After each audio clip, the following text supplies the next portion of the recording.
listening to Hidden Roll, the podcast where we introduce you to the brains behind your favorite toys, games, and all things play. Before we jump into this episode, we'd like to give special thanks to Pop, peopleofplay.com, the one-stop hub for all toy and game inventors. Without them, this podcast would not be possible.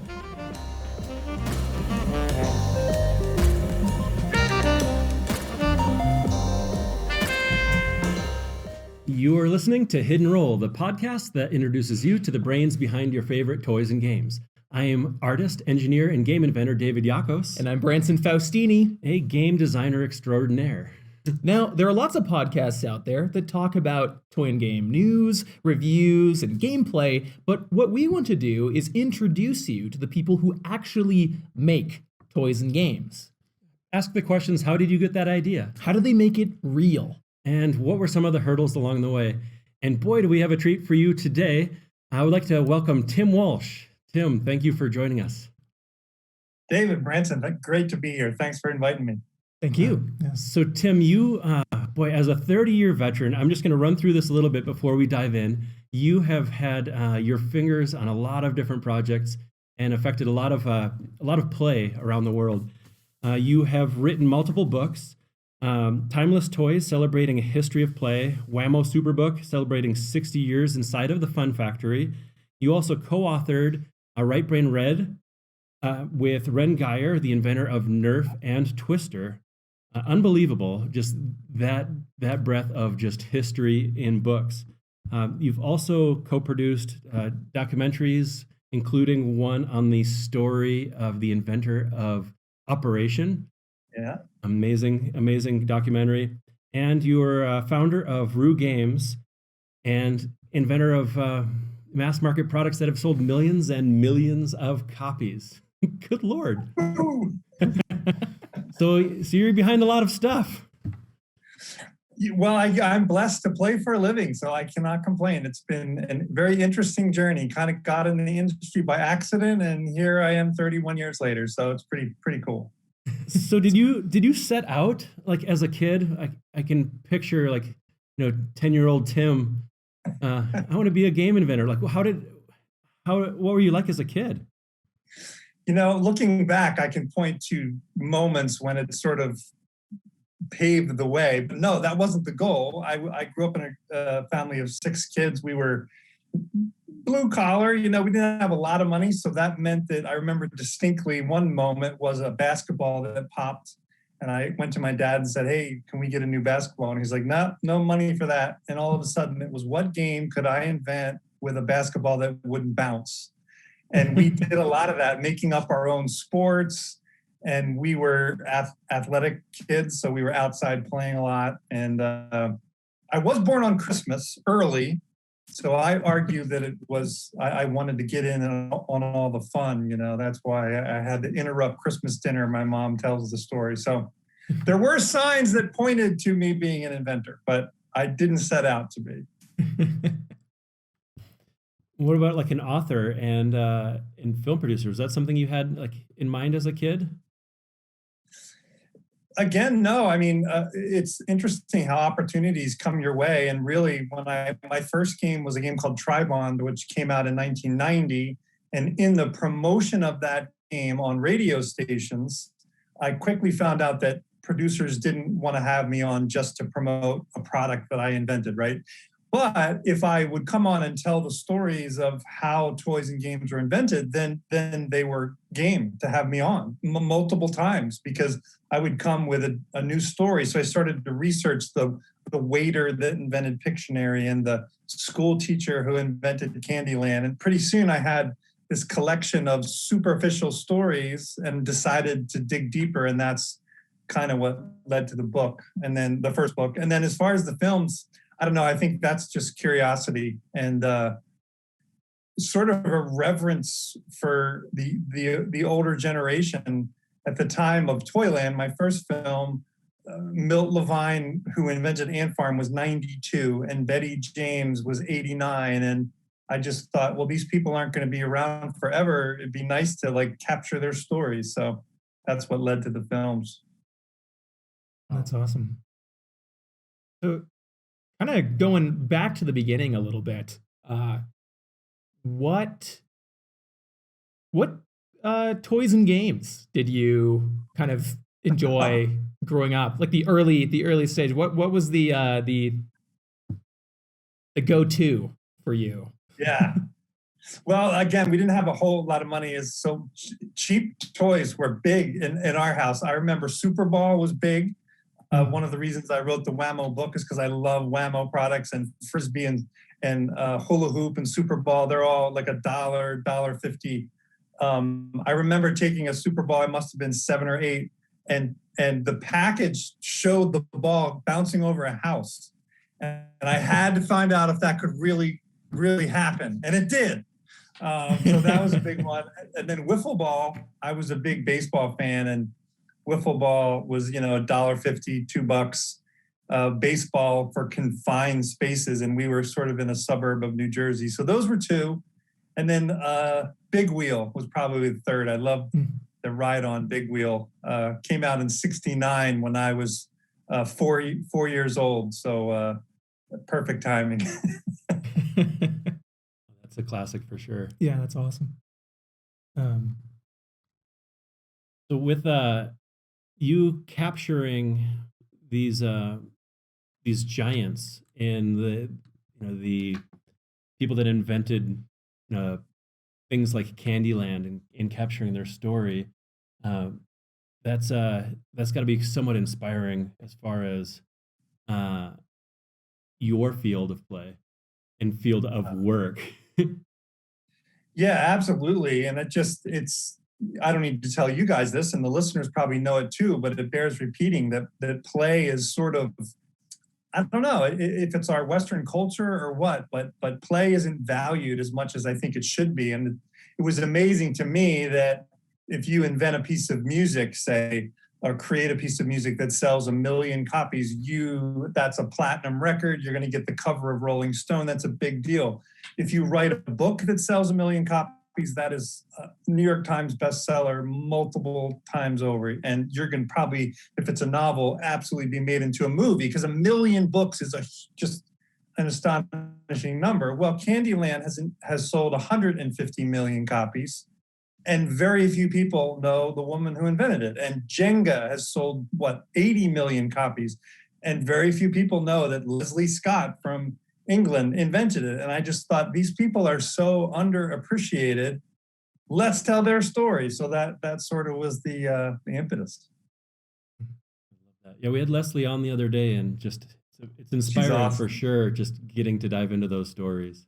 Yeah. Did outside of people in the play industry, did you have people that just inspired you, or childhood heroes? Yeah, again, I was an athlete, so my heroes as a little kid, beyond my mother and father, who were awesome, were athletes. I grew up in the South Jersey area, so anybody that had to do with the Eagles, so I remember, or the Phillies, or the Sixers, or the Flyers. So Dr. J was a big one, and Larry Boa, and oh my gosh, Roman Gabriel. I'm dating myself. He was a quarterback for the Eagles, and yeah, so athletes. And then, like the movie business is intriguing to kids too. So I was infatuated with like Burt Reynolds and Smokey and the Bandit when I was a preteen, and cars and trucks were big, CB radios and all that stuff. So yeah, my heroes tended to be people that created things.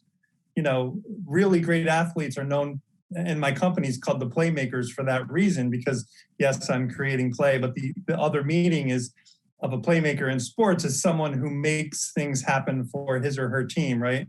And to me, like Leslie, who you mentioned with Jenga, these folks that create things that connect people all around the world, it's just they're making something amazing happen. So I think playmakers are my heroes.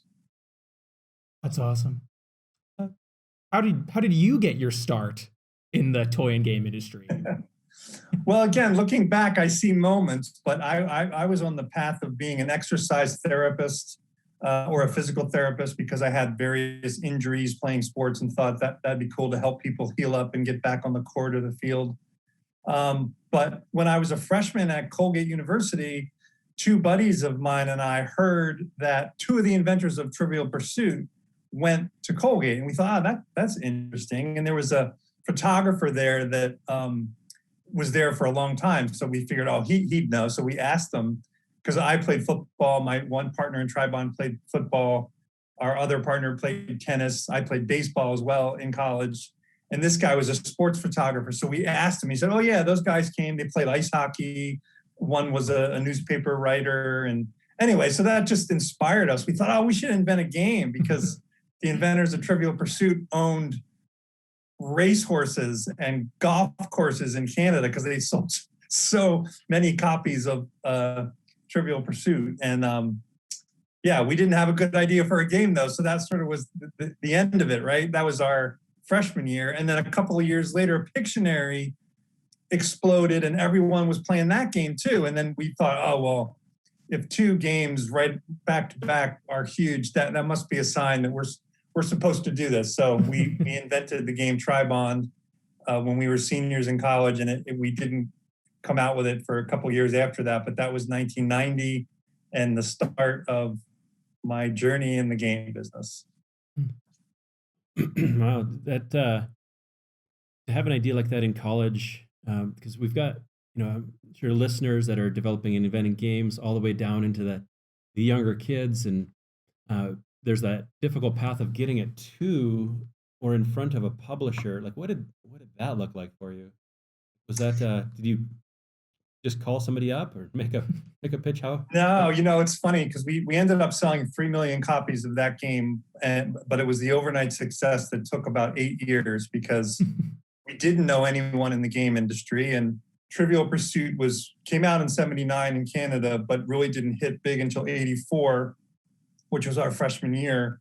And everyone came out with a trivia game after the success of Trivial Pursuit. Tony Randall had a trivia game, and Newsweek had a trivia game, and they all failed because everyone wanted the original.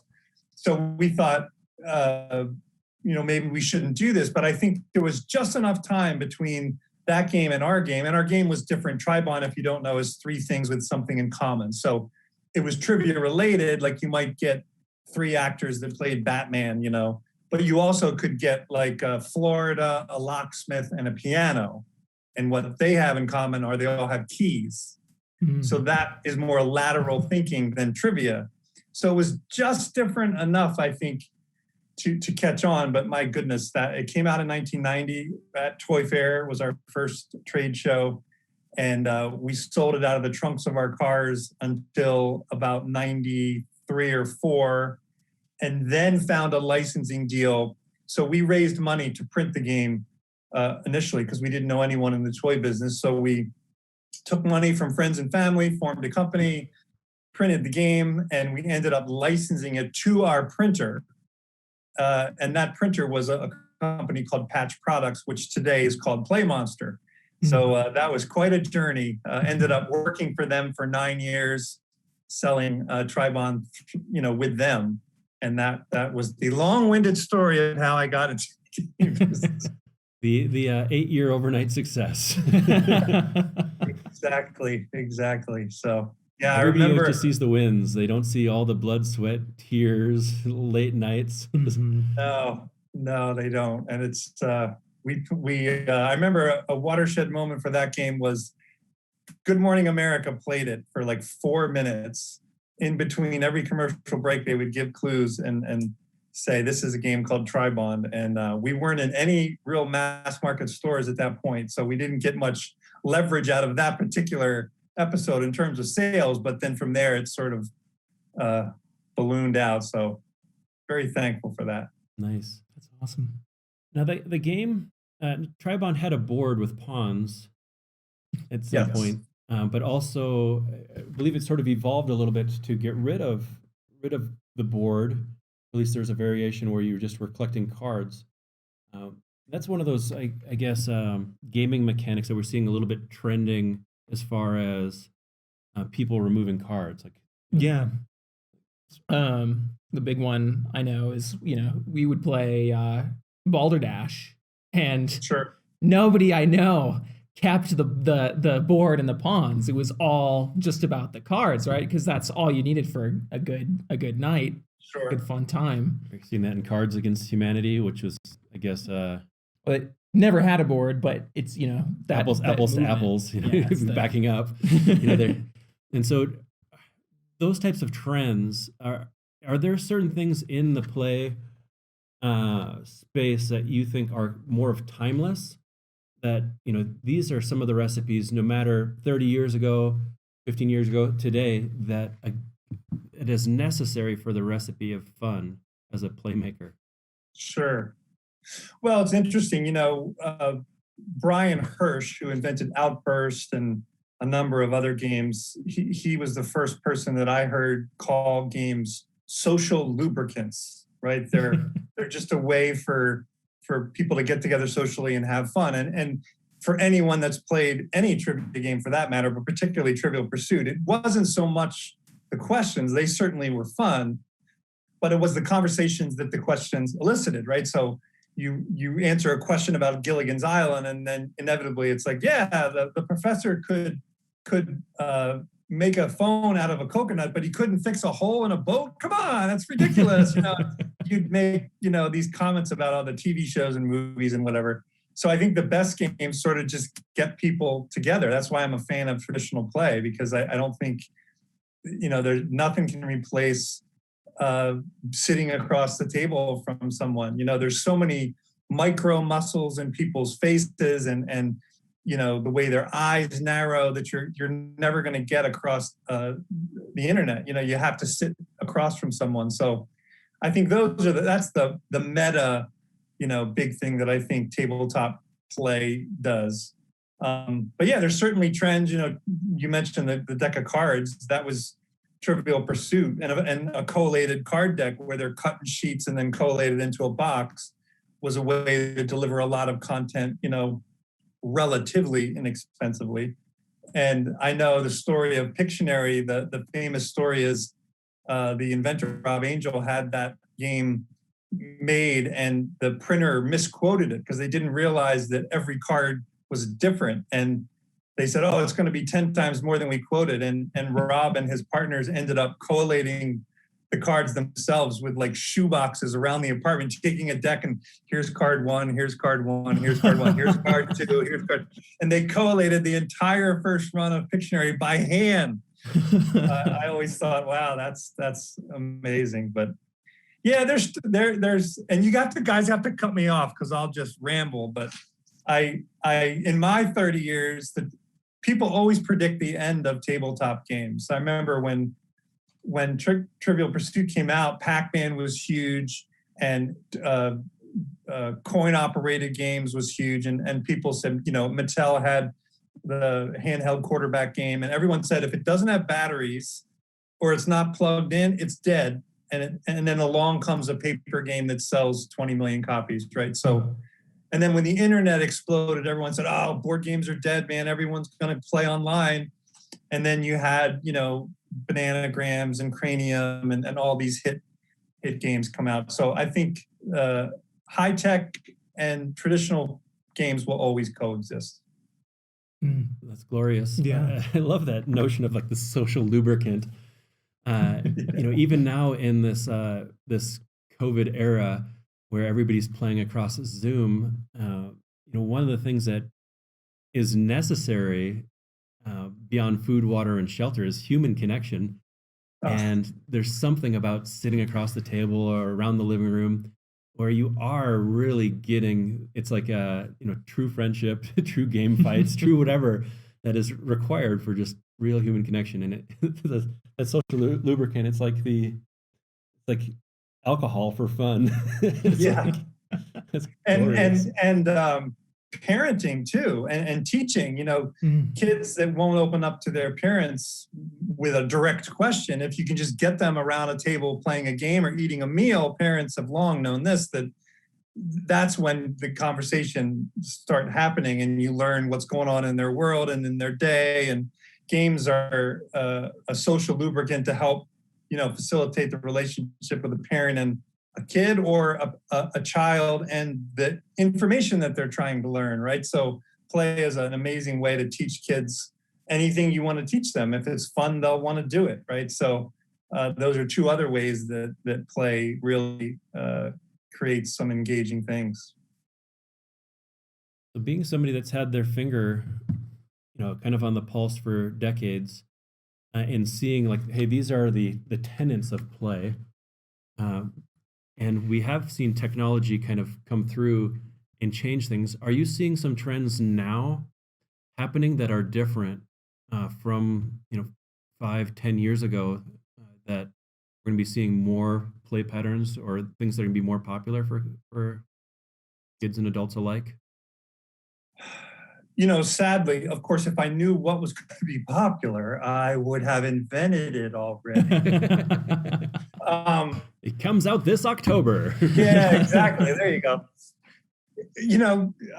Not to sound too negative, but unfortunately, I see the opposite. I see the loss of some things that are alarming. There's a wonderful book by Stuart Brown called Play, and in it, he tells the story of these engineers that Jet Propulsion Labs were trying to replace the engineers who took us to the moon.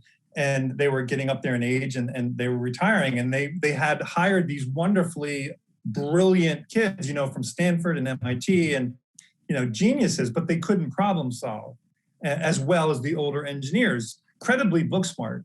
And long story short is that they found out that the older engineers played with their hands and they took apart clocks and bikes and put them back together. And now NASA and Jet Propulsion Labs, if they're going to hire a young engineer, they ask them questions about how they played. And if they say they were on a screen all day, chances are they're not going to be as good as problem solving as the older engineers. So that loss of hand to brain, Stuart Brown says the hand is in search of the brain and the brain is in search of the hand, and play is the way that those two get to meet each other. And if kids don't play with their hands and are totally on screens, that's alarming, because you really want kids to be great problem solvers. And, the trend of kids not playing outside as much as they used to is alarming, because that's how kids, discover their world. But it's also how they get socialized, by playing physically with other kids at recess and figuring out their own games and their own rules and figuring out how to keep the peace and not push too hard, or else no one's going to play with you if you become a bully. All of these social things that we're like, oh, we got to test and we got to get the scores up and we need to eliminate recess and get the kids so that they can pass it. And it's like, what are we throwing out with the bathwater? Sadly, the baby. So those are some trends that are a bit alarming to me. That is a little bit worrisome. In our house, we try to raise free-range children. My fourth child, I'm pretty sure, is feral because of that. But at the same time, they could pick up a stick, and that stick is a wizard wand. It is a sword. It is a bazooka. It is, whatever they come up with. And that's awesome. That's awesome. Some of that creativity and training. When it comes to educational aspects in play, do you want to touch a little bit on that? I feel like that's an area you're really passionate.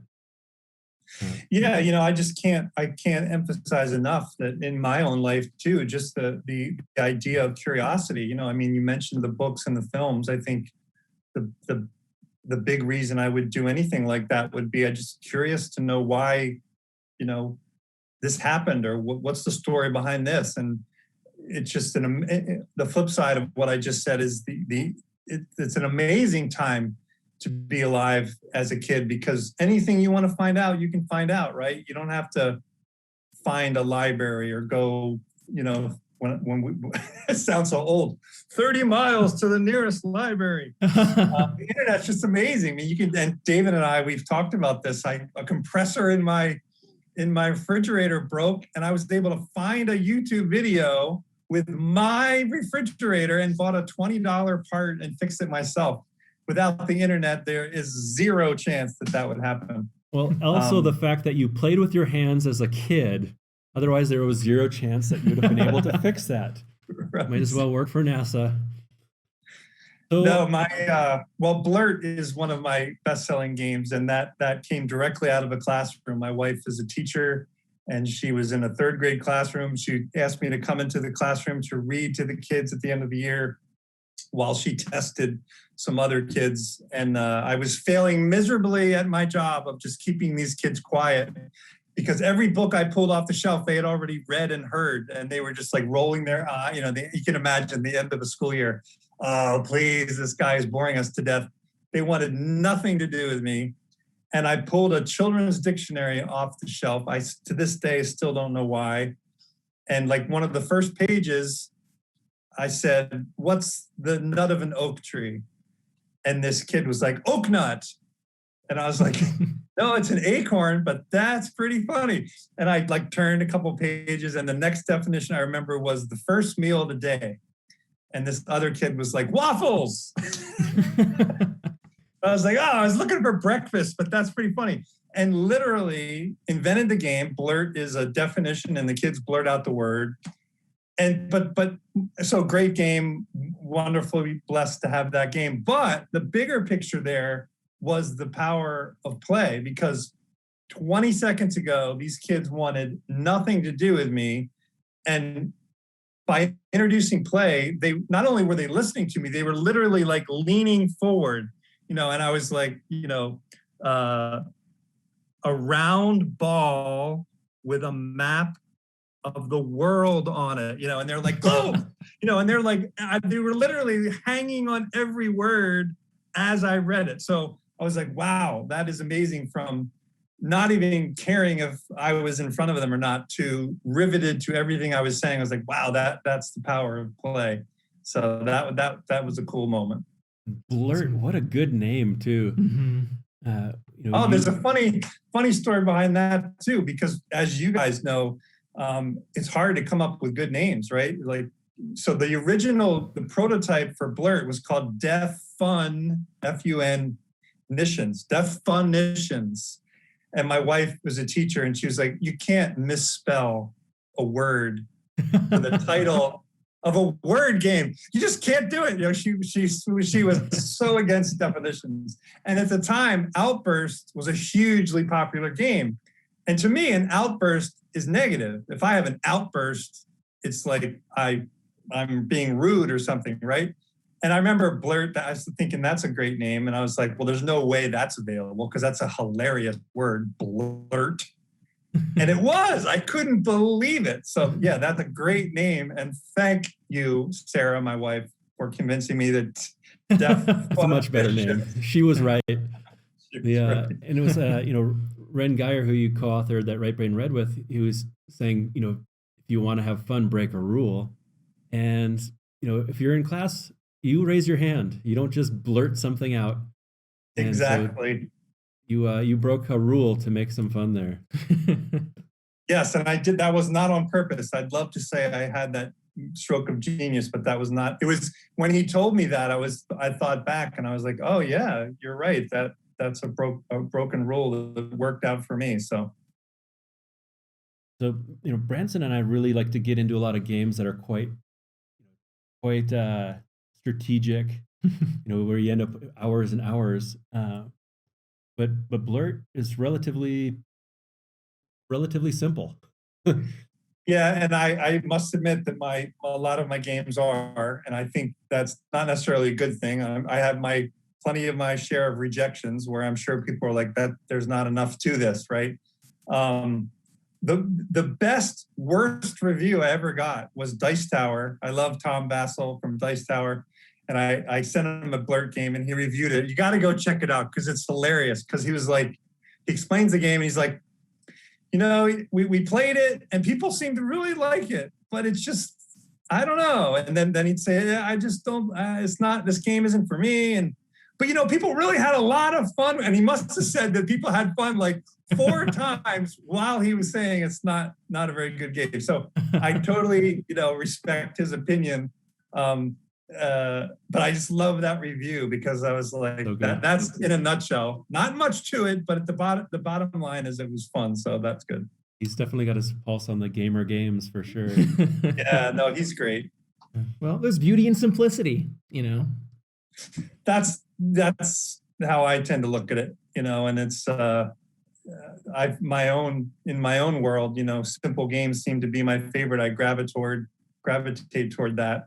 And we were talking a little bit before we came on the air here. I liken it to like writing a really simple song as opposed to a very complex one that maybe a musician would really appreciate. I try to make it simple, but at the bottom line is fun, right? That's got to be fun.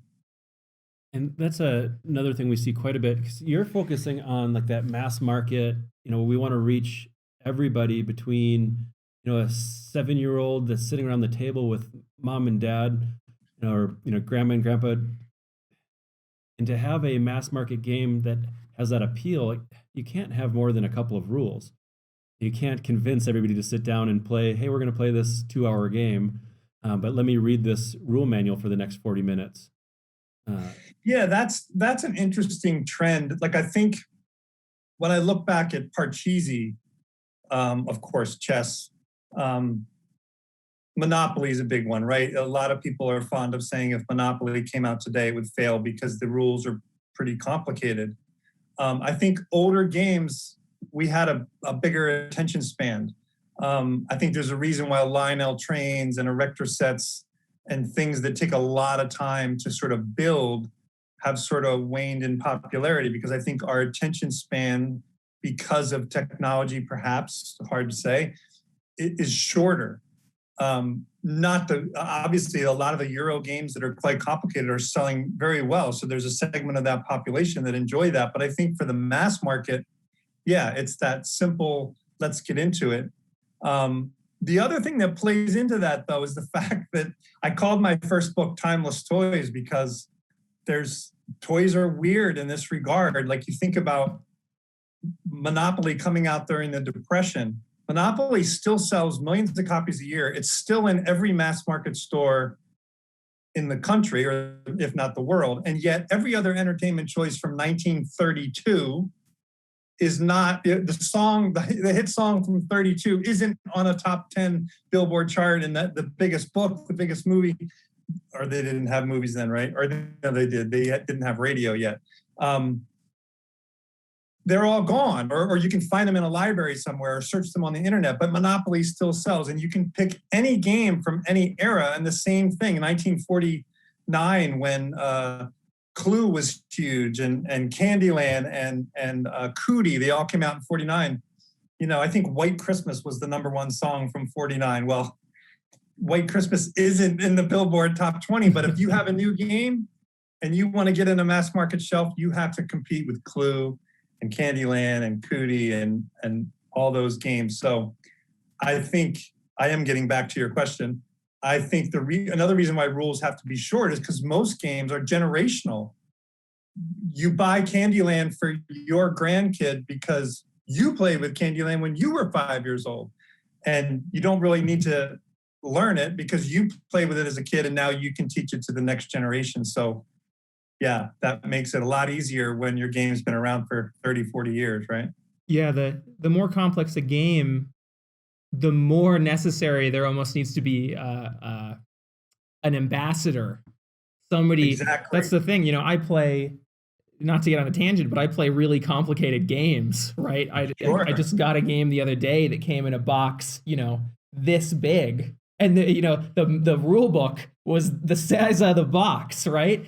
And part of the courtesy of my gaming group is that whoever buys the game learns the game, so that when you come and sit down at the table. But I think it's the same deal. If you're coming in, Clue or Monopoly isn't that as complex as that, but everybody I know got taught Monopoly by somebody else, like you're saying. Sure. That generational thing. Yeah. Well, and it's such a great way, again, another tangent, but it popped in my head when you said that.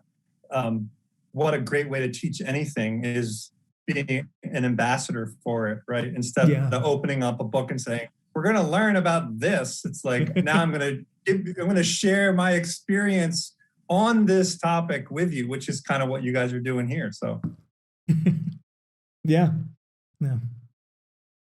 As a writer, you have a lot of intentionality with your words, and creating these games that require, like Tribond and Blurt.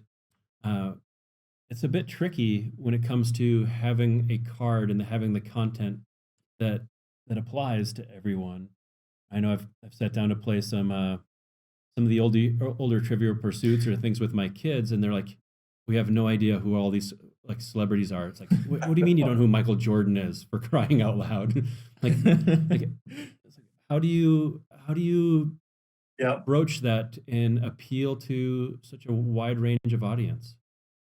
It's hard. I think that's one of the reasons, the benefit of technology over the printed word, right? I think the book industry has changed so much that, for people that love the printed book, I think a day will come when they're printed right in the bookstore, right? You choose a book and then they bind it and print it in the back room and bring it to you while you have a cup of coffee, because things change so fast. To your point, Tribond came out in 1990, and if you find an old edition, it is quite dated, and it's challenging to come up with a gameplay. Now, the benefit of Blurt is words are words, and they don't really change, right? So that is processing as you're thinking of the definition and trying to come up with a word.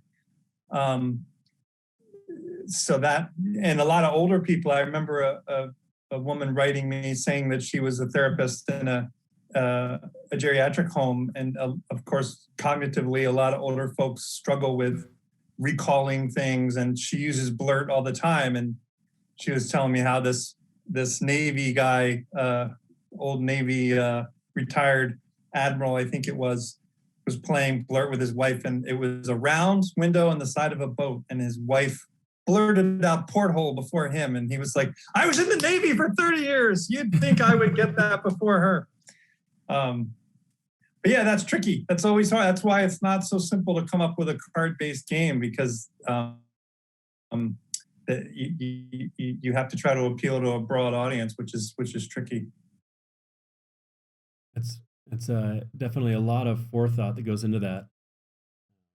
Outside of some of the card games that you've done, you've been able to reach a younger audience as well. There's definitely got to be some tricks to that. I know, was it Feed Fuzzy? It's it's a really intense kind of take that sort of game. Why don't you tell us a little bit about that process? Well, I have a friend who's a stand-up comedian and a couple friends who are songwriters, and they often say that a song lyric can come from anywhere, and a joke can come from anywhere. And as you guys know, games can come from anywhere. I remember with that game, I was looking at this squirrel running, and its head was bigger than its body. It was like, and my first thought, being an idiot, of course, was like, oh, nuclear waste must have, why is this his head's big? And then it quickly dawned on me, oh, its cheeks are full of nuts of some sort, but his head was ridiculously big, and I thought that's funny. And then I just immediately thought, because of my profession, oh, a little kid would love to feed a squirrel. So Feed Fuzzy is a basic counting in colors, right? So like Candyland, you're rolling 2 blue. In Feed Fuzzy, if you roll a 2 and a blue, you get to feed Fuzzy 2 blue acorns. And like a actual chipmunk or squirrel, we created it so its cheeks grow. So all 30 acorns can fit in his cheeks, and he gets quite big. So that was just hanging out. I think it was at my parents' house, and saw that happen. So some games come from just observing what's going on around you.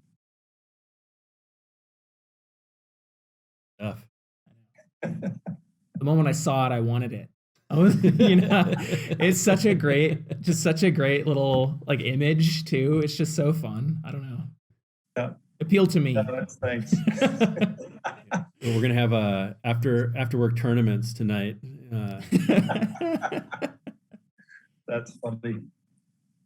Funny. How about we talk about Megamouth? Sure. Yeah. Yeah, that's one of my games that are in the mass market now, which is awesome. A company called Big G Creative.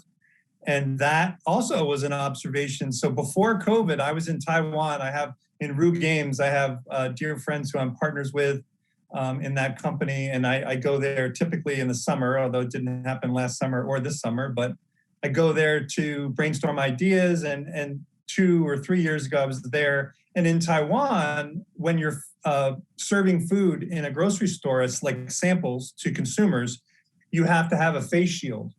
Again, before COVID, it's just what's standard over there.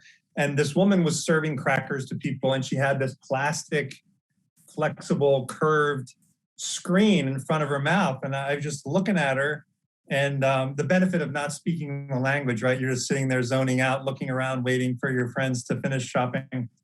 And I thought, if that was a magnifying lens, that would be hysterical because her mouth would look so huge. And when I was a kid, my sisters and I would hold up a round magnifying lens, and so that was the sort of the spark. And then, we developed that game and it didn't really fit Rue Games. We didn't think we were going to be doing party games. And I pitched it to Big G and they thought it was a great idea. And it's nationally in Target and going into more stores this year. So it's basically a lip reading game, but your mouth is huge. And the timing was nice because as we were all figuring out Zoom and Skype and FaceTime during COVID, you could actually take one of these. I think I have a screen here. You can take a screen and play. I can't see my mouth.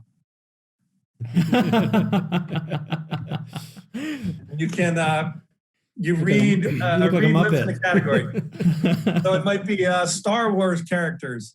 And I have to get you to say, Yoda and Chewbacca, but I can't say it. You have to read my lips. So again, very simple, but pretty funny with the magnifying lens. So it's hilarious. That's awesome. And I just realized that Megamouth and Feed Fuzzy both use alliteration. So my next game, I have to not use a double consonant. I know it seems to be working. I was looking at it in Target the other day, and it has just a great kind of try me sort of thing in the box.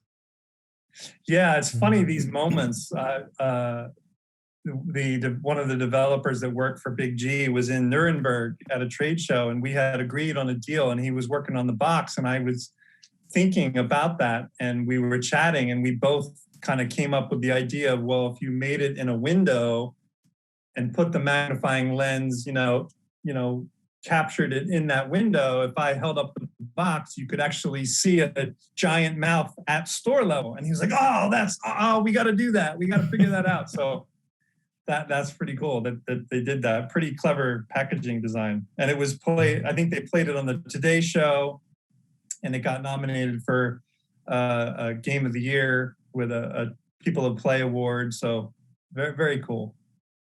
Awesome. Super cool. As far as because you have Rue Games, but you also are a professional inventor, and you go out and do these. You pitch them to other companies. Do you want to touch a little bit on just the pitch and the process? Because it's one of those things that I know a lot of people have an idea, and they hold that idea so close, and they're afraid to put it out there, get it in front of somebody, and before you know it, somebody else has got the idea out there. Can you tell us a little bit about your pitch process?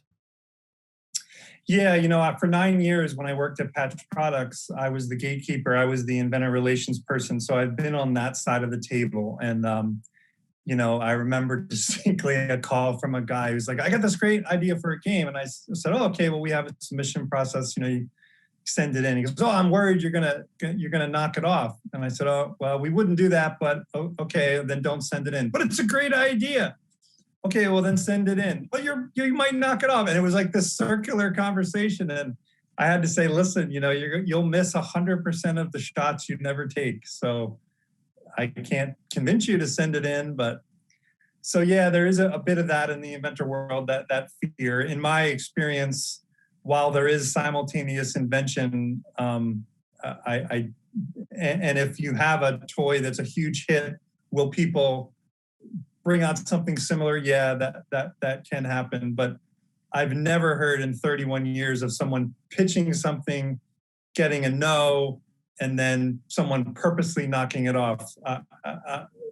If I've heard that, I hope that inventor does something about that, because that's unfair. But yeah, the pitch meeting is, I got some great advice from Mike Hurdle, who was the gatekeeper for Hasbro for many years.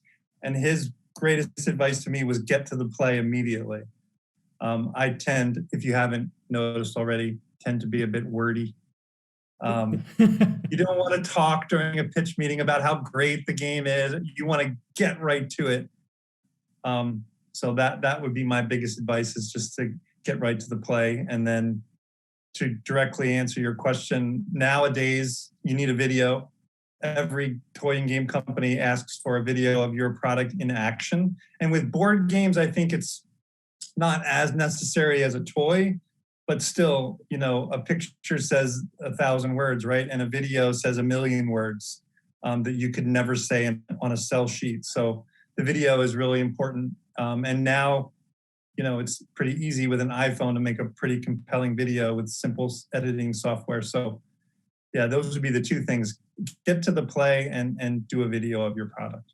Any 7-year-old should be able to help you make your video these days with that.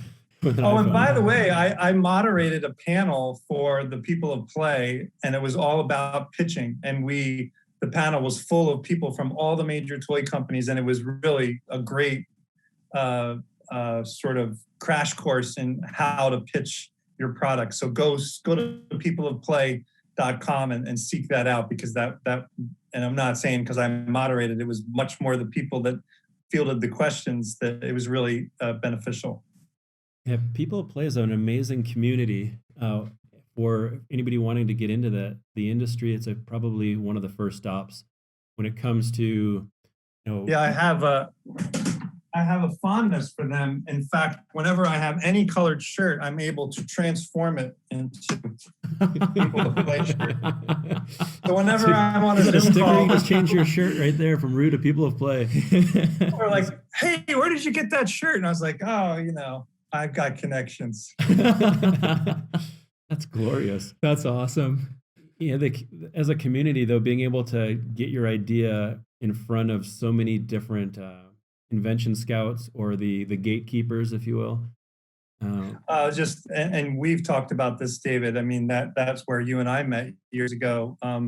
It's just an amazing group of people, and they do a wonderful job of bringing people together. And I can't imagine the number of products that have been licensed from that show.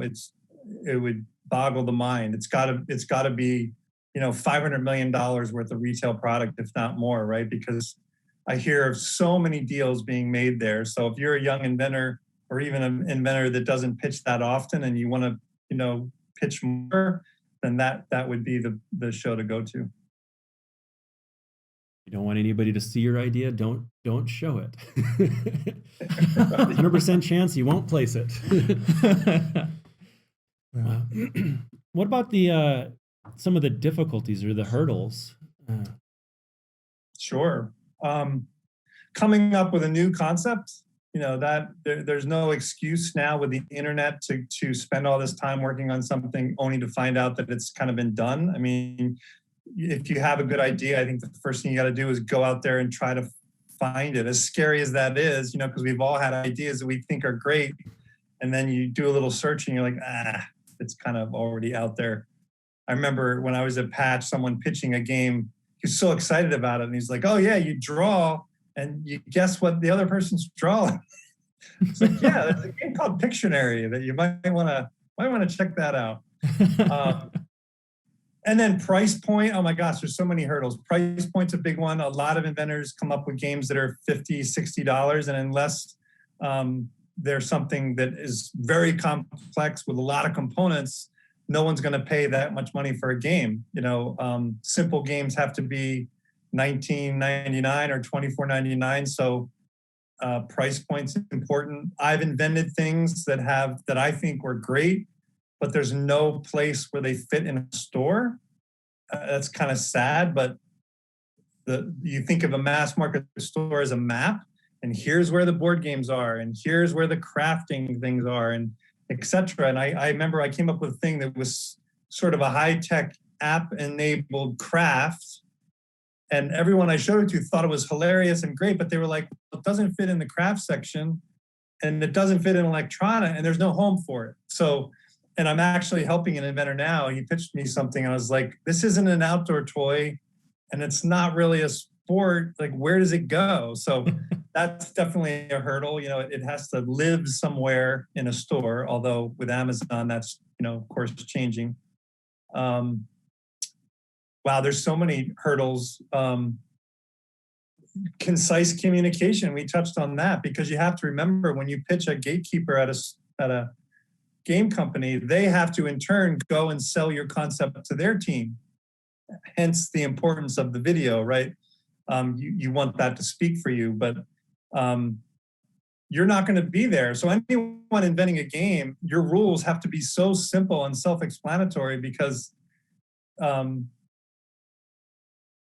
you're not going to be there to explain the game. It has to be on the sheet of paper, right? So it has to be, you know, read your rules 400 times and give them to strangers and see if they look at you like, I don't quite get that, then that's a problem, because they have to be very, very simple. So those are just a few of the challenges that come to mind. A few. How do you, what advice would you have for dealing with failure and rejection and that kind of stuff? Well, you know, it's funny. You mentioned earlier, you asked me who are my heroes, and that was when I was a kid. But now my hero's sitting next to you, Branson.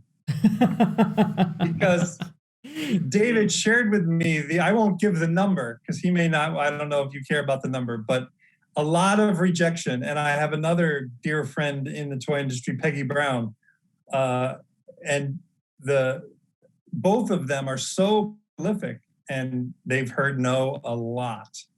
And they almost turned into a game, right? Like, oh, I got this many no's. That means I got to be getting close. So I think you just have to kind of lean into that. And I think it is, not to get too deep here, but I think protecting kids from any negativity is such a disservice to them. And anyone that understands play understands that play is the safe place where kids can experience negative things and then they figure it out. And that is one of the reasons why rough and tumble play and free play, unstructured play is so amazing, and why parents who want to protect their kids from ever getting a bruised knee are doing such an incredible disservice. Because if you grow up fragile and you hear 2 no's, you're done. You're done inventing, because you heard 2 no's and you're just done. And there's so many stories in any creative field, whether it's Stephen King with all his book rejections, or Sylvester Stallone with a screenplay. I mean, there's so many people that heard no so many times, and then they just finally hear yes. And you have to be able to accept failure and move on. Oh yeah, that is a deep, deep concept. The idea of play being a safe place for failure and training. You think you've got to let the baby cubs wrestle, or they're going to starve to death. Yeah, and the same human beings who break up a play fight between 2 kids would never dream of breaking up 2 puppies play fighting, because they know what play fight. Everyone knows what play fighting is. They would never dream of breaking it up, but for some reason, some parents, not all, are like, oh no, we can't. And you know, everyone gets a trophy, and you know, non-competitive games, which is another one of my little picadillos. It's just so funny to me that we can't have a winner and loser, non-competitive. I understand the thinking behind that, but it's very short-sighted, and it's also just incorrect, because if you're getting together to play a game of Candyland, you are cooperating.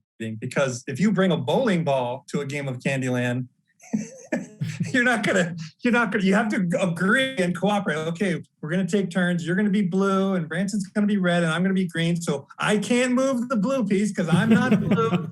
And, there's so much cooperation that has to happen inside a competitive game that the idea that we need separate non-competitive games or cooperative games is really short-sighted. I think we struck a nerve. That's a good one. No, I'm with you. I sit down to play a game. I want to win. That's for sure. But wow, what a great way of sculpting beyond just education, just human development in general. So outside of all of the game development, you have a YouTube channel. Could you maybe tell us a little bit about what you're doing there, and where people can find you? What's the impetus behind that?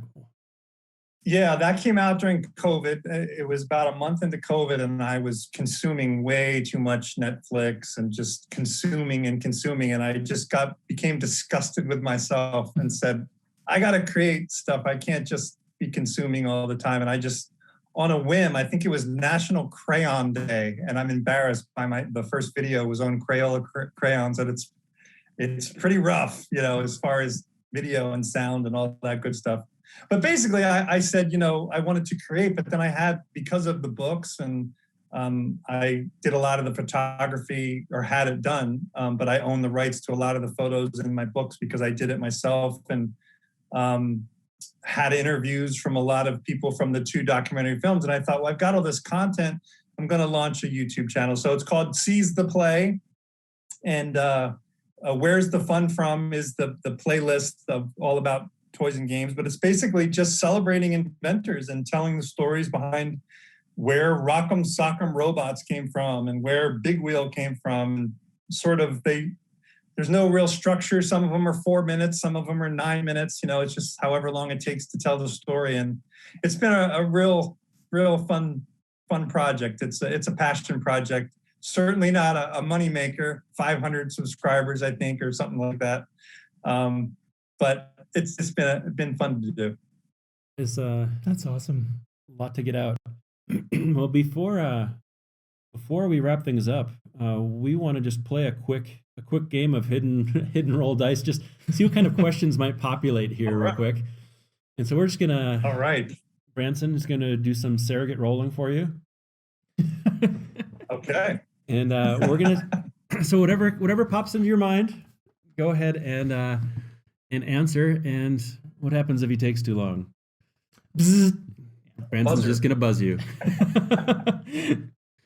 Sound fair? Pressure. Those are all the rules we have. This might be a mass market game before we know it. All right, what do we got? All right, I'm game. We rolled a $. So if money was no object, what game experience would you create? Oh, wow. I think some sort of holographic, like you see in movies, right? Some holographic thing in the center of the table that would kind of levitate, and you'd all be able to reach in and manipulate it in some way, shape, or form. The idea that, there's paper game and there's electronic game. If there's some way to merge those two where you could physically manipulate, like, I'm not an Iron Man fan or nothing, right? Like the HUD display where you could manipulate something like Tony Stark, that would be very cool. Jarvis. All right, another roll. That was a good answer. Oh, and a heartbreak. What types of games do you love to hate? I think you might have touched on this earlier. Well, we already touched on. I do like some complex games, but I tend to not like those as much. But I certainly wouldn't say I hate them. There's plenty of those games that I do enjoy. Drinking games, not a big fan of. I don't mind a good party game, but drinking games, I'm like, seriously, really? How many people die of alcoholism every year? Do we really need drinking games? So when you combine a actual social lubricant with another social lubricant, it's just too far, is what you're saying. I like having a beer with the game, but to play a game specifically to get plastered, doesn't seem like the best use of time. It doesn't. No. I'm with you on that. Well, this has been a joy. Yeah. Wow, Thanks. It was fun, guys. What a breadth of knowledge and experience. Hope we have you on here again to dive into some more stories. Before we go, is there a place that outside of Seize the Play on YouTube, where else should people find you? Then go to my website. It's theplaymakers.com, and reach out, and I'd love to hear from you. But I appreciate the chance to come over and play, guys. Yeah. Well, game night tonight, we're going to be playing with the squirrel. Feed Fuzzy. So tournament at 8. All right. All right. Well, Awesome. Again, Tim, thanks so much for sitting in with us. Yeah, And, thank you. Got it. Till next Thanks, time. David. Thanks, Branson. Let's play some games.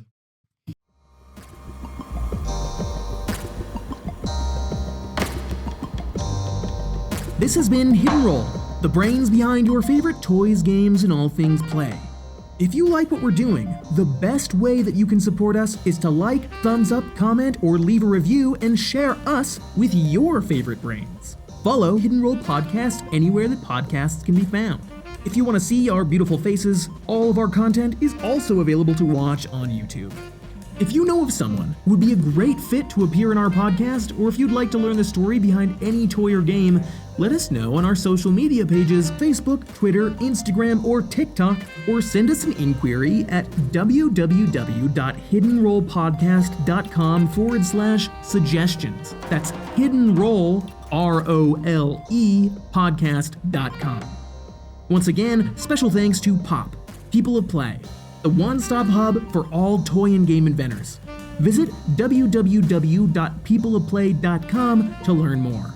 This podcast is also made possible by the continued support of the brains who never grew up, inventors of play, Streamline Design.